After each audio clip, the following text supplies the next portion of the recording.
नमस्कार। आमने सामने में आपका स्वागत है। आज हमारे साथ हैं बीजेपी की तेज तर्रार और वरिष्ठ नेता Sushma Swaraj. Sushma ji, welcome to the show.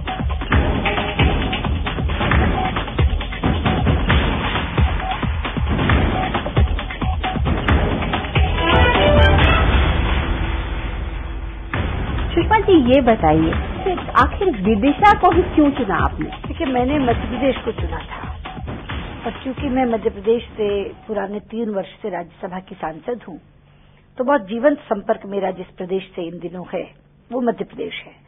तो बात मध्य प्रदेश की आई थी और मध्य प्रदेश में भोपाल की आई थी जी। लेकिन भोपाल से कैलाश जोशी जी अभी वर्तमान में सांसद हैं, वो पुनः चुनाव लड़ने के इच्छुक थे।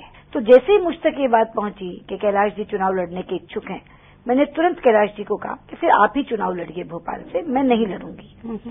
उस समय मुझे स्वयं चीफ मिनिस्टर ने यह आग्रह किया अच्छा कि कैलाश जी को अगर आप कह रही हैं कि वो भोपाल लड़े तो दीदी आप विदिशा लड़िए। मेरा बहुत मन था पिछली बार भी कि आप विदिशा को रिप्रेजेंट करें और मैं इस बार भी आपसे कहता हूं आप विदिशा लड़िए। तो फिर उन्होंने अडवाणी जी से बात की। फिर अडवाणी जी ने मुझे कहा कि बेटा तुम विदिशा लड़ो। तो मैंने कहा ठीक है, मैं विदिशा लड़ूंगी। कहते हैं विदिशा जो सीट है ना, उसको बीजेपी बंकर की तरह से यूज करती है। जिस भी लीडर को उन्हें बचा के निकालना होता है उसको वहां पर डाल देते हैं।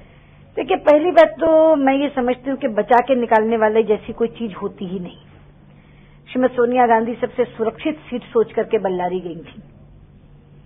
12 बार की जीती हुई सीट, कभी कांग्रेस के अलावा किसी दूसरी पार्टी का परिंदा भी फटका नहीं था, लेकिन अंततः उनके लिए वो कोई बहुत सुरक्षित सीट साबित नहीं हुई थी। वो मात्र 56,000 वोटों पर सिमट के रह गई थी। उन्होंने सोचा नहीं था कि उनको कोई चुनौती देगा। तो पहली बात तो ये जो कॉन्सेप्ट है ना सुरक्षित सीट का, ये अपने आप में बहुत भ्रामक है। और दूसरा, जैसे मैंने कहा कि यहाँ तो चीफ मिनिस्टर अपने आग्रह पर लाए हैं मुझे, मैंने अपनी ओर से तो मध्य प्रदेश में भोपाल की ही बात की थी। अच्छा, कहते हैं कि इस बार विदिशा की सीट पर आपके लिए जो केक वॉक हुआ, इसमें बोल रहे हैं लोग कि राजकुमार पटेल और शिवराज सिंह चौहान की कुछ मिली भगत हो गई, जिसके कारण आपके लिए ये केक वॉक सीट हो गई है। देखिए, पहली बात तो ये है कि जो लोग बल्लारी लड़ने का मादा रखते हैं वो सेटिंग का पॉलिटिक्स नहीं करते, वो मिली भगत का पॉलिटिक्स नहीं करते। जो शेर की मांद में मुंह देकर के सामने खड़ी चुनौती देते हैं वो लोग मिली भगत की राजनीति जानते भी नहीं है। और ये कांग्रेस के लिए जांच का विषय होना चाहिए कि राजकुमार पटेल का पर्चा क्यों खारिज हुआ।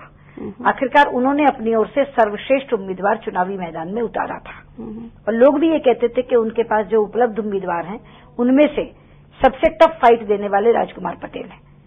लेकिन एक व्यक्ति जो 6 बार चुनाव लड़ चुका हो, उसे पर्चा भरना ना आए, ये कांग्रेस के लिए जांच का विषय होना चाहिए। हम मिली भगत की राजनीति नहीं करते।